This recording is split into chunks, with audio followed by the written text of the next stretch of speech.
Espero el día de hoy que la palabra del Señor nos pueda hablar a todos. Hemos estado hablando en estas semanas de la esperanza.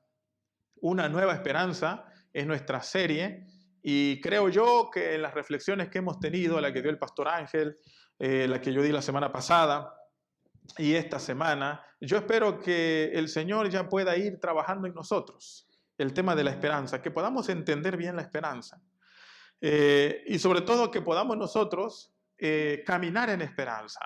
No hay nada más triste que una vida sin esperanza. No hay nada más peligroso que vivir sin esperanza. Cuando la esperanza muere, se muere todo. Cuando la esperanza se termina todo. Incluso estaba yo leyendo esta semana Ezequiel capítulo 37, que no, aunque no voy a meditar ahí, quiero mencionárselo. Ezequiel 37 es un pasaje hermoso, el valle de los huesos secos. ¿Usted lo ha leído? Es un mensaje de esperanza para un pueblo que está en la cautividad y que ha perdido toda esperanza. Y se sienten así como un valle de huesos secos y secos en gran manera. Y cuando Dios le pregunta al profeta, ¿vivirán estos huesos? El mismo profeta dice, no se atreve a decir, sí, van a vivir. El mismo Señor, tú lo sabes. Era tan difícil creer que podían revivir esos huesos, tan secos y tan muertos, que el mismo profeta dice, Señor, solo tú lo sabes. Y así se sentía el pueblo de Israel sin esperanza. Cuando perdemos la esperanza, hermanos, perdemos gran parte de nuestra vida. Vivir sin esperanza es triste. Dejamos de soñar, dejamos de tener entusiasmo, nos detenemos. La esperanza es un gran motor que Dios nos ha dado. Por eso dicen los teólogos que hay 3 virtudes que no son de nosotros. 3 le llaman ellos. Es decir, de nosotros puede ser, por ejemplo, incluso la paciencia, puede ser las ganas, el entusiasmo, pero hay 3 virtudes que no pertenecen a nosotros, que Dios la depositó en los seres humanos para que podamos ser seres humanos. Y el apóstol Pablo las menciona en Corintios capítulo 13. Es el amor, es la fe y es la esperanza.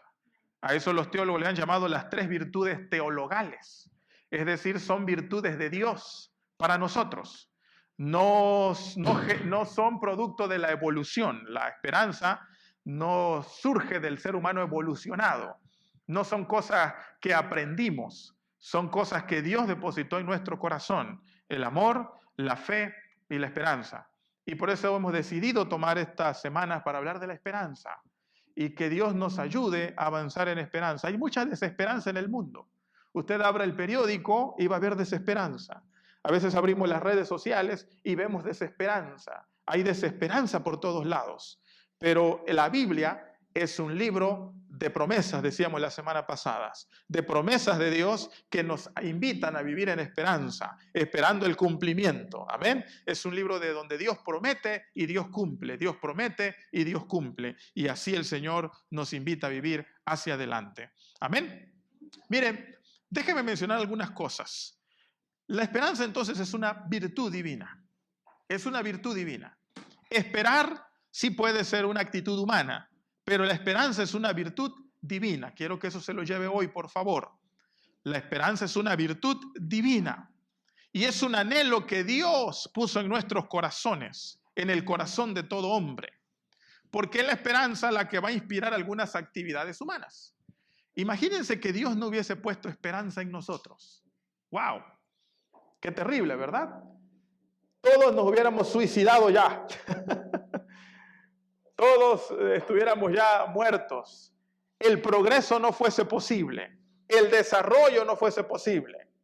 Pero Dios puso esperanza en el corazón de los hombres y eso inspira muchas actividades nuestras. La esperanza también nos protege del desaliento.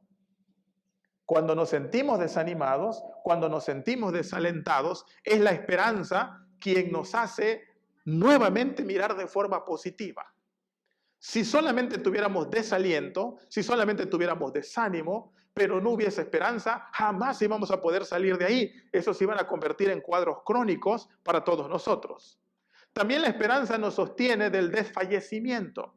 Cuando sentimos desfallecer, cuando sentimos que no podemos, la esperanza nos sostiene. Es como esas estacas que nos levantan o esas muletas para que no caigas, ¿sí? La esperanza nos sostiene. También la esperanza lo que hace es dilatar el corazón para esperar. amplía el corazón y nos hace palpitar para que las cosas sucedan. También la esperanza nos cuida del egoísmo, nos preserva del egoísmo. Así que, queridos hermanos, la esperanza es fundamental en nuestra vida. Y cuando el Señor Jesús comienza a predicar, Él empieza a hablar del reino de Dios, el reino de los cielos. Y usted y yo que estamos aquí, que hemos entendido el reino de Dios, a menos que alguien a lo mejor nos visite y no conozca el Evangelio, pero Jesús hablaba del reino de Dios. El reino de Dios, dice Jesús, está cerca. Jesús nunca habló de que la esperanza plena y total estaba en el reino de Herodes que gobernaba en ese tiempo. Ni siquiera Jesús predicó que la esperanza y la felicidad estaba en expulsar a los romanos que tenían esclavizados y dominados en ese tiempo a Israel. Jesús nos dijo, pongan su esperanza en que en algún día el imperio romano va a caer. Jesús nos dijo, pongan su esperanza en que algún día Herodes va a gobernar bien. Jesús dijo, pongan su esperanza en que el reino de los cielos se acerca. Amén. Pongan su esperanza ahí, en que el reino de Dios viene. Y eso es felicidad, eso es vida eterna. Y entonces Jesús comienza a predicar de que pusiéramos nuestra esperanza ahí. Y miren, uno de los primeros mensajes de Jesús está en Mateo capítulo 5. Les voy a pedir que me acompañe. Mateo capítulo 5. Desde el momento en que Jesús comienza a predicar en un tono esperanzador. Jesús comienza a abrirnos la perspectiva de la esperanza. En Mateo capítulo 5, capítulo 6 y capítulo 7, usted encuentra lo que se conoce como el Sermón del Monte. 2 capítulos del Sermón del Monte. Y cuando Jesús comienza a predicar, habla de eso, habla de la esperanza, habla de lo que viene. Dice Mateo capítulo 5, viendo la multitud subió al monte y sentándose vinieron a él sus discípulos y abriendo su boca les enseñaba diciendo, bienaventurados los pobres en espíritu, porque de ellos, ¿qué? Es el reino de los cielos. Versículo 4, bienaventurados los que lloran, porque ellos, ¿qué? Recibirán consolación. O sea, si usted llora, el que llora hoy es bienaventurado. ¿Por qué es bienaventurado? Porque tiene esperanza de que algún día va a ser consolado.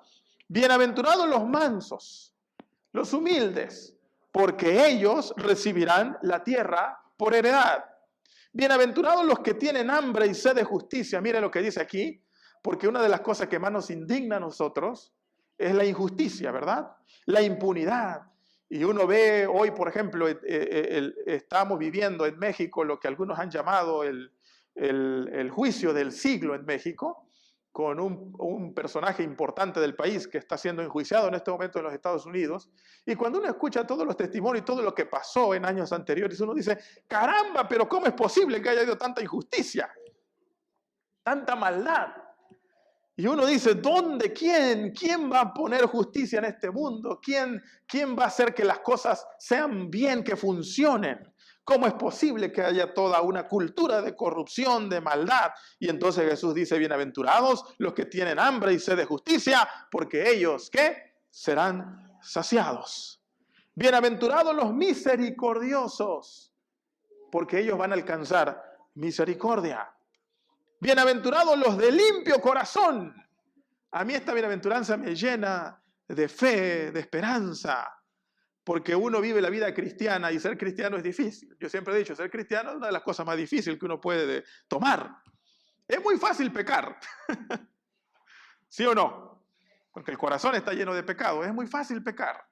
Pero qué difícil es vivir una vida cristiana, qué difícil es caminar con corazón limpio, con corazón puro delante de Dios. Qué difícil es cada semana o cada día decir, Señor, guarda mi corazón, limpia mi corazón. Y al día siguiente, Señor, limpia mi corazón. Y entonces en esa lucha y en esa peregrinación de mantener el corazón limpio, el Señor nos dice, bienaventurados los de limpio corazón, porque ellos verán a Dios. ¿No le da alegría esa esperanza? Ellos verán a Dios. No soy un santurrón. No soy alguien que no se está divirtiendo. Bienaventurado, dice el Señor, porque vas a ver a Dios y yo quiero ver a Dios. Amén. Curiosamente, ayer en la noche escuchaba el canto de Marcos Vidal, Cara a Cara. Yo no sé cuántos lo han escuchado. Qué precioso himno. Si usted no lo ha escuchado, escuche Marcos Vidal cantando Cara a Cara. Y dice Marcos Vidal en su canto, cuando lo único que yo espero es que cuando llegue delante de la presencia del Señor, dice, por favor, deme un minuto. Quiero verlo cara a cara. Déjenme contemplar su rostro. Amén. Hay otro canto que me gusta mucho que se llama La historia de Cristo, de un cantante Orellana. Y dice él, yo solo me imagino, y como que en el canto dice, tengo envidia de los discípulos que pudieron ver el rostro de Jesús. Y yo solo me lo imagino, dice, y no creo que sea un Cristo amargado, no me imagino que sea un Cristo de rencor. Yo creo que Jesús era de rostro alegre, de mirada profunda, de amor y de gozo. Bienaventurados los de limpio corazón, porque ellos verán a Dios. Amén. Joven que estás aquí, que a lo mejor luchamos cada día por limpiar nuestro corazón, eres bienaventurado. Hay una esperanza para ti, hay esperanza para usted y para mí, porque veremos a Dios. Bienaventurados los que padecen persecución por causa de la justicia, porque de ellos es el reino de Dios. Hace 3 semanas mataron a varios cristianos en la India. Los asesinaron en el templo. Y uno dice, Señor, ¿qué pasa? Y los otros cristianos se preguntan, Señor, ¿quién hará justicia? Y el Señor dice, bienaventurados, el versículo 11, cuando por mi causa os vituperen y os persigan y digan toda clase de mal contra vosotros mintiendo, gozaos y alegraos, porque vuestro galardón es grande en los cielos, porque así persiguieron a los profetas que fueron antes de ustedes. ¿Ven? Jesús comienza a predicar y habla de esperanza. Jesús comienza a enseñar y habla de esperanza. Y no nos dice que pongamos nuestra esperanza aquí. No nos dice que pongamos nuestra esperanza en las cosas que vemos, sino en el reino de Dios que ha sido anunciado por Él. Por eso los primeros cristianos abrazaron este reino de Dios, abrazaron esta promesa, vivieron para ellos, caminaron con Jesús e incluso dieron su vida porque habían encontrado la esperanza más grande de todas. Amén. Y cada año que inicia, por eso decidimos hablar de esta serie, porque cada año que inicia trazamos microesperanzas. ¿Cuáles son sus esperanzas terrenales para este año? Aparte de ir al gimnasio, obviamente. Sarita dice que graduarse. Muy bien. Y hacemos planes, ¿no? ¿Sí? Este año voy a adquirir esto. Este año sí voy a ahorrar. Decimos, el año pasado me lo gasté, pero este año sí, ahora sí ahorramos. ¿Okay? Y empezamos con ganas, ¿ya? De hecho, estaba viendo por ahí que hay propuestas, ¿no? De ahorrar $1, algo así, o un día, lo que 365 sobres y no sé qué, para ahorrar en el año. Y todos los seres humanos plantean al inicio del año estas pequeñas esperanzas que le permitan organizarse y que le permitan soñar, que le permitan actuar, que le permitan conducirse. Pero en medio de todas estas esperanzas, nuestra esperanza es el reino de Dios, es el reino de los cielos, es el mensaje de Jesús. De tal forma que cuando en este mundo, en esta vida que vivimos, las cosas no pueden salir económicamente como queremos, no pueden salir a lo mejor como nosotros planeamos, perdemos el control de ciertas cuestiones acá, nuestra vida no se cae, nuestra esperanza no se va a los suelos. No nos sentimos ya derrotados completamente, porque en medio de todas esas microesperanzas está la esperanza más grande, amén. La esperanza por la que vivimos, la esperanza que hemos abrazado, la esperanza que nos ha cautivado y es la esperanza del reino de Dios, una vez más, que viene hacia nosotros. Para ella vivimos y en ella descansamos, amén. Fíjense que el apóstol Pedro, en sus cartas, el apóstol Pedro escribe 2 cartas. Primera y segunda de Pedro. En el original son cartas muy rústicas. Se nota que Pedro la escribió. Si usted, por ejemplo, ve el griego con el que escribe Pedro y ve el griego con el que escribe Juan, no, hombre, Juan era un refinado. Usa tecnicismos. Pedro no, Pedro habla así como piensa, ¿no? Todo lo escribe así rápido, ¿no? Está medio toscón el griego. Pero si hay algo que tiene esta carta, es que es una carta de esperanza. Pedro habla mucho de la esperanza. Así como el apóstol Pablo habla en Romanos de la fe, así como Juan en sus cartas habla del amor, Pedro es el apóstol de la esperanza. Y siempre le va a escribir a los cristianos para animarlos a no perder la esperanza. Para ellos era muy difícil mantener la esperanza porque estaban siendo perseguidos, algunos estaban siendo expulsados de sus tierras, algunos los estaban matando incluso por causa del evangelio. Y en situaciones así es muy difícil mantener la esperanza. Entonces Pedro les escribe estas cartas a los cristianos para animarlos. Y quiero que leamos primera carta de Pedro, capítulo 1, versículos 18 al 21. Hay muchos más pasajes, pero este en particular es interesante. Primera carta de Pedro, capítulo 1, versículos 18 al 21. Si se esconde Pedro, está al final, un poquito antes de Apocalipsis, Judas, Santiago, por ahí anda Pedro. Dice, sabiendo que fuisteis rescatados de vuestra vana manera de vivir, la cual recibiste de vuestros padres, no con cosas corruptibles como oro o plata, sino con la sangre preciosa de Cristo, como de un cordero sin mancha y sin contaminación, ya destinado desde antes de la fundación del mundo, pero manifestado en los postreros tiempos, por amor de vosotros, y mediante el cual, ¿mediante quién? Mediante Cristo, mediante el cordero que es Cristo, que fue muerto y que resucitó, mediante el cual creéis en Dios, quien le resucitó de los muertos y le ha dado gloria para que vuestra ¿qué? Fe. ¿Y qué más? Y esperanza sean en Dios. Dios resucitó a Cristo para que a través de esa resurrección ustedes tengan una fe y una esperanza que sea en Dios. La NBI lo va a decir así: por medio de Él, ustedes que creen en Dios, que lo resucitó y glorificó, de modo que su fe y su esperanza están puestas en Dios. Hemos definido qué es la esperanza desde el punto de vista social y desde el diccionario. Pero en la Biblia, la esperanza, queridos hermanos, no es como una especie de creer que las cosas pueden suceder, nada más. La esperanza cristiana, y esto es importante tenerlo ahí, no es el deseo de que algo suceda. La Biblia no define la esperanza así como ese deseo que yo tengo de que las cosas sucedan. Es un deseo. Y uno así vive, ¿no? Deseando que las cosas sucedan. No. En la Biblia la esperanza es la certidumbre de que eso va a suceder. Repito, es la certidumbre de que eso va a suceder. Por eso la fe y la esperanza, decíamos la semana pasada, son dos virtudes que trabajan juntas.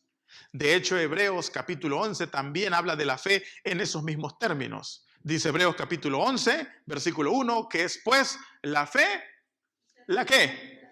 La certeza, no el deseo, no dice la fe es el deseo, no, es la certeza. ¿De qué? De lo que se espera, la convicción de lo que no se ve. La convicción de lo que no se ve. La esperanza entonces cristiana es la certeza de que las cosas van a suceder. Por eso es que la esperanza no es vana y no está basada en promesas humanas, como dice el apóstol Pedro. Nuestra esperanza, queridos hermanos, está fundada en la resurrección de Cristo. ¿Por qué tenemos esperanza en el reino de Dios y en el futuro venidero? Porque Cristo resucitó, porque Cristo se levantó de entre los muertos, porque Él venció a la muerte. Eso fue lo que animó a los primeros discípulos a entender que el mensaje de Jesús no era un mensaje humano, que el mensaje de Jesús no eran ideologías políticas y sociales, sino que el mensaje de Jesús y Jesús mismo era el enviado de Dios a darnos una esperanza que superaba todas las esperanzas. Cuando matan a Jesús, la esperanza de los discípulos se derrumbó. Mataron a Jesús. En varias ocasiones Jesús les había dicho que él iba a morir, pero ellos no lo creyeron. Dijeron, no creo, la gente te quiere mucho como para que te maten. Y Jesús le da, voy a morir. Y usó muchas parábolas para hablar de que iba a ser muerto, pero que iba a resucitar. Eso no tiene mucho sentido. La resurrección era algo que no tenía lógica, porque hasta ese momento nadie había resucitado. Habían mitos y leyendas, pero nadie había resucitado. Por eso cuando Jesús le dice, yo vine a morir, me van a matar, pero voy a resucitar, los discípulos no entendían eso. Decían, no creo. Por eso cuando apresan a Jesús, lo torturan, porque ustedes saben que la muerte de Jesús fue una tortura, lo matan, lo crucifican y lo sepultan, los discípulos se dispersan, se van. Algunos regresaron a la pesca, otros se escondieron y la esperanza se les murió. Hasta ese momento, dicen algunos biblistas, la esperanza de los discípulos era una esperanza política. Es decir, tenían fe de que Jesús en algún momento pudiera reclamar el trono que le había pertenecido a su tatarabuelo David. El trono estaba ocupado por Herodes. Herodes gobernaba, Herodes había comprado el puesto a los romanos, pero había la esperanza política en el pueblo de que David volviera a gobernar nuevamente. Por eso cuando Jesús muere, los discípulos dicen, híjole, ¿y ahora? Nosotros lo seguíamos porque se iba a sentar en el trono de David. Y creo que una vez lo hablé aquí, ¿no? Cuando la mamá de dos de sus discípulos se acercó y le dijo, maestro, cuando tú gobiernes, puedes nombrar a uno secretario de Hacienda y a otro secretario de Gobernación. Eso significa que uno se siente a tu derecha y otro se siente a tu izquierda. Es decir, puedes darle los dos cargos más importantes a mis hijos. ¿Ok? Mira que te siguen, miren que han estado desde el inicio de la campaña política. Puedes darles dos cargos, por favor, cuando tú te sientes. Y Jesús le dice, ¿están dispuestos a beber de la copa que yo voy a beber? Hablando de su muerte. Y la mamá dice, claro que sí, ¿verdad, hijos? Sí, dijeron ellos, sí, estamos listos. Jesús, que conocía el futuro, le dice, de hecho, sí, van a beber de la copa que yo voy a beber. Pero sentarse a mi derecha y a mi izquierda, eso no es tema mío ni de ustedes. Entonces los discípulos creían que Jesús iba a sentar en el trono y que iba a gobernar. Por eso cuando lo matan, se esconden, se les muere la esperanza que habían depositado en Jesús.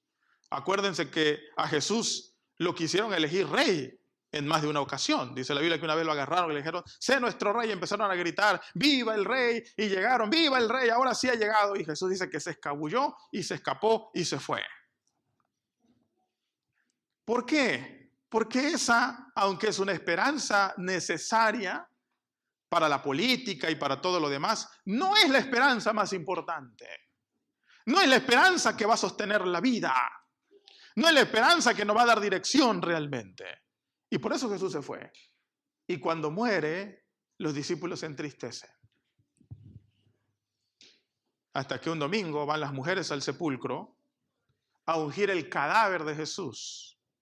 No pudieron hacerlo el sábado porque estaba prohibido tocar un cadáver. Entonces van el domingo para ungir el cuerpo de Jesús con aceites aromáticos. Y cuando llegan, el sepulcro está abierto. En su mente no dicen, ¡wow! Jesús resucitó, aleluya, y salen corriendo. No, dicen, caramba, ¿quién se robó el cuerpo de Jesús? Me imagino que algún por ahí fanático que quería tanto a Jesús vino de noche y se robó el cuerpo. Y allá lo debe tener encerrado, quién sabe dónde. Y salen muy tristes porque se robaron el cuerpo de Jesús. Y de pronto cuando encuentra a alguien ahí le dice, oiga Señor, si usted se robó el cuerpo de Jesús, dígame dónde lo puso, por favor. Devuelva el cuerpo de Jesús. Nadie está esperando que Jesús resucite. Hasta que los ojos de ellas son abiertas. Y dice el pasaje de la Biblia que lo agarró. La Reina Valera a veces queda corto en la traducción, no me toques, pero en el original dice que lo abrazó. Y lo agarró y le dijo, ahora ya no te voy a soltar, maestro. Y Jesús le dice, ya no me sigas agarrando, tengo que regresar al Padre. Ve y dile a tus amigos, ve y dile a los discípulos que ya resucité. Y cuando ella llega corriendo le dice, Jesús ha resucitado. ¿Qué dicen ellos? ¿Lo sabíamos? Gloria al Señor. ¿Ya resucitó? Sí, eso estábamos esperando. ¿Así dice? ¿Qué le dijeron? Ay, hermana, lo amas tanto que ya estás viendo visiones. Nadie puede resucitar. Eso es absurdo. Ni aún él. Claro que no resucitó. Y las tiraron, vamos a decirlo así, a locas. Ustedes están mal de la cabeza. Jesús no resucitó. Hasta que Jesús tiene que entrar donde están ellos, encerrados, y tiene que decirle, paz a vosotros.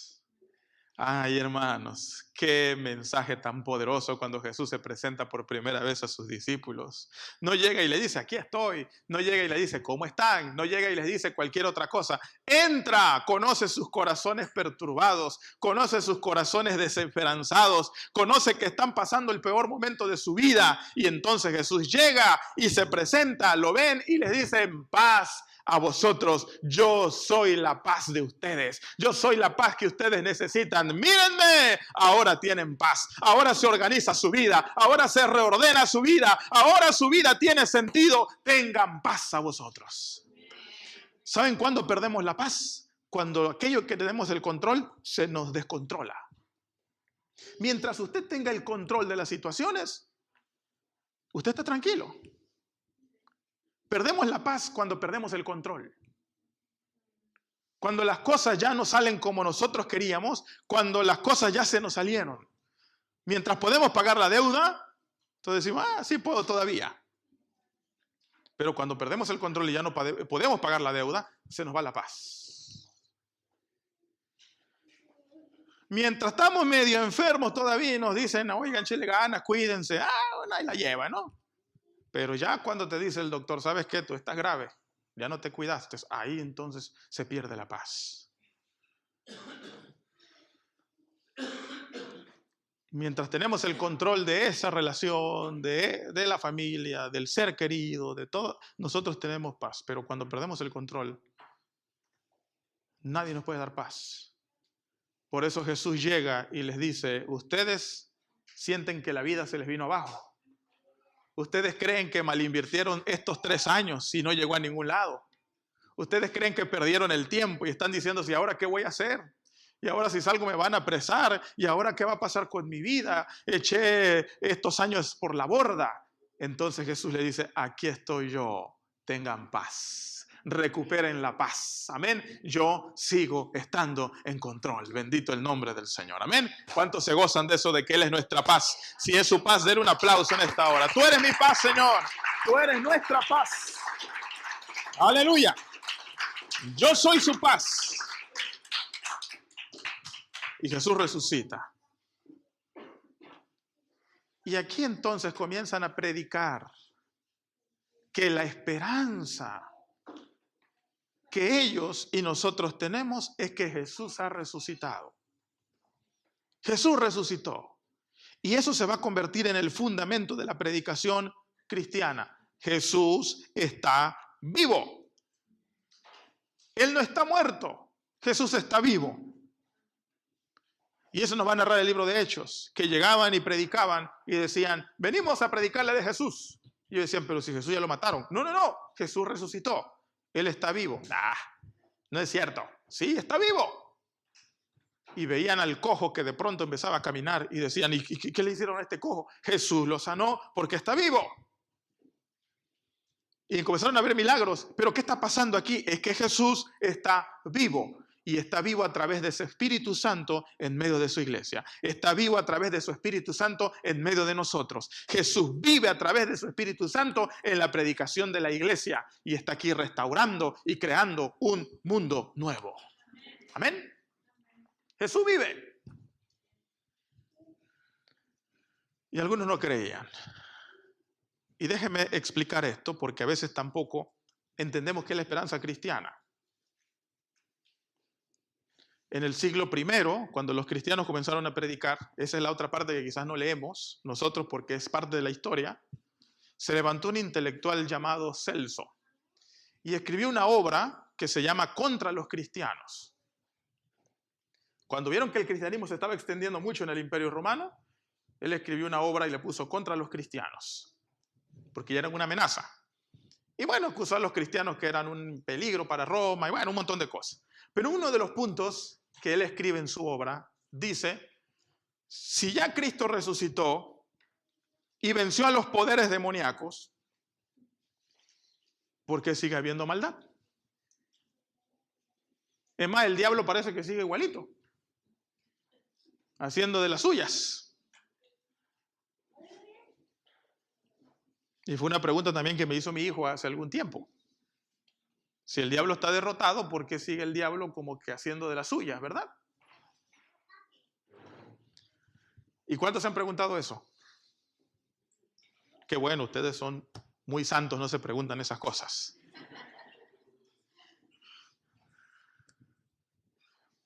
Y por eso es que el apóstol Pablo comienza a hablar de qué es la esperanza cristiana, que no avergüenza. Pero para explicar esta situación, tal y como lo presenta Pablo, sobre todo en la carta a los Gálatas, déjeme recurrir a una situación que ocurre en las guerras. Quizás nosotros no estamos tan familiarizados con estos términos porque gracias a Dios no somos un país bélico, ¿no? Que enfrente y que esté viviendo en guerras continuamente. Sí hemos tenido guerras, pero ya hace muchos años, con los franceses y con los norteamericanos y con los españoles. Pero de allá para acá hemos tratado de ser un país pacífico, ¿verdad? Que nos llevamos con todos, o por lo menos lo tratamos. Pero en Europa y en el Medio Oriente las guerras son comunes y continuas. En estos momentos, ustedes saben, hay una guerra cruda entre Rusia y Ucrania. Y Europa siempre está metido en guerras. La Segunda Guerra Mundial fue en Europa, precisamente. Allá, y esto lo escribe uno de los autores llamado Oscar Cullmann, dice Oscar Cullmann, que la victoria de Cristo hay que entenderla como ocurre muchas veces en la guerra. Cuando hay una guerra entre dos países o más y se decreta un ganador, supongamos que el país perdedor dice este día, ¿saben qué? Hoy, ¿a cómo estamos hoy? 29 de enero del 2003 nos rendimos y entregamos las armas. Si eso lo dijeron hoy a las 12 del día, no crean que a las 12:01 ya hay paz en el mundo. Así no funcionan las guerras. O sea, no dijo el enemigo, ¿saben qué? Ya nos rendimos, entregamos las armas, 12 del día declaramos que ya ustedes han vencido. A las 12:01 no, ya todo es paz y todos están abrazando. No. De hecho, desde el momento en que se declara un vencedor hasta que se restaura la paz, pasan meses, semanas o meses, donde hay muchas hostilidades todavía. Hay disparos, hay grupos que dicen, ¿quién se rindió? ¿Ya se rindieron? No, yo no me voy a rendir, yo voy a seguir peleando. ¿Okay? Y siguen las hostilidades todavía durante meses. Durante meses. Hasta que por fin, paulatinamente, la paz llega, se restaura y la victoria se consuma total y plena. A ese día se le conoce como el Victory Day en inglés, o el Día de la Victoria. ¿Qué es el Victory Day? Es el día en que ya no se dispara una bala más relacionada con la guerra. Ese día es ya cuando se sale, se celebra, ya pueden hacer marchas de alegría, levantar banderas. Ya sabes que si sales a la calle nadie te va a matar, pues. ¿Sí me explico? Ya está todo seguro y todo controlado. Ya no se dispara la última bala. Ese es el Victory Day. Desde entonces que se decreta la rendición del enemigo hasta cuando se dispara la última bala, pueden pasar meses. Y ese momento se le llama el Victory Day. En ese lapso, en ese inter, ¿puede el enemigo que se rindió ganar la guerra? Ya no. Ya no puede ganarla. Se ha rendido. Sus tanques han sido decomisados. Y aunque pueden haber hostilidades de ciertos grupos, ya la guerra está perdida para ellos. No pueden hacer absolutamente nada. Todo lo que pudieron hacer ya lo intentaron antes de la rendición. Y por más que intentaron, no pudieron y se tuvieron que rendir. Entonces desde ahí empieza ya la caída paulatina, donde saben que hagan lo que hagan, ya no pueden más. Están derrotados, pero quedan esas hostilidades. Queridos hermanos, Cuando Cristo vino y murió en la cruz del Calvario, dice la carta a los Gálatas, que exhibió a las potestades, exhibió a los principados, triunfando sobre ellos en la cruz del Calvario. Jesús dijo, veo a Satanás que cae como un rayo. Cuando Jesús murió, derrotó y venció por siempre al mal, a los poderes demoníacos y a todas las fuerzas satánicas. Desde ahí, hermanos, usted y yo somos victoriosos en el nombre del Señor. Hoy hay hostilidades, hoy el enemigo sigue dando ahí pequeños coletazos, pero ¿sabe qué? Está vencido, no tiene ningún poder ni ninguna autoridad, porque la victoria ha sido decretado. ¿Sabe qué espero yo? El Victory Day, cuando Cristo venga y diga, este es el día de la victoria, ha llegado la paz total, ha llegado la victoria total, hemos vencido, amén, porque Cristo es el vencedor. ¿Cuánto le dan la gloria al Señor? Amén. Aleluya.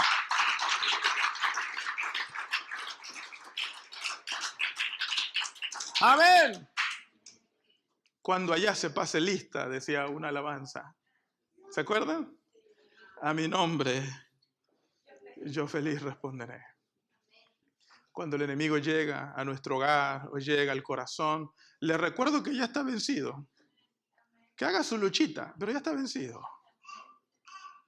Que dé sus coletazos si quiere, pero ya está vencido, ya está derrotado. No tengo que ponerme a pelear. ¿Será que te voy a ganar? ¿Será que tú vas a vencer? El enemigo está derrotado. El enemigo está vencido. Y yo quiero, hermanos, en esta mañana que eso se lleve usted. Usted camine como vencedor. Camine como victorioso. Camine con la frente en alto. Usted es un vencedor porque Cristo ha vencido. Cristo peleó su batalla. Cristo peleó nuestras batallas. Y el enemigo no tiene poder. No tiene autoridad. Por eso yo nunca dedico tiempo para hablar en los mensajes del diablo. Yo nunca hablo de los derrotados. No hablo de él como a mí me enojan cuando ponen en Facebook a Jesús y al diablo haciendo venciditas. Digo, esa es una mala teología. El diablo no está jugando vencidas con Jesús. El diablo está bajo los pies de Jesús. Y aunque todavía hay pequeñas hostilidades, el Señor nos manda a predicar eso. El diablo está vencido ya. Y ahora esperamos con gozo el Victory Day. Ahora esperamos con alegría ese momento en que el Señor, amén, nos va a llamar a todos. Y por eso vivimos, por eso caminamos, así actuamos, así avanzamos en esperanza en las promesas del Señor.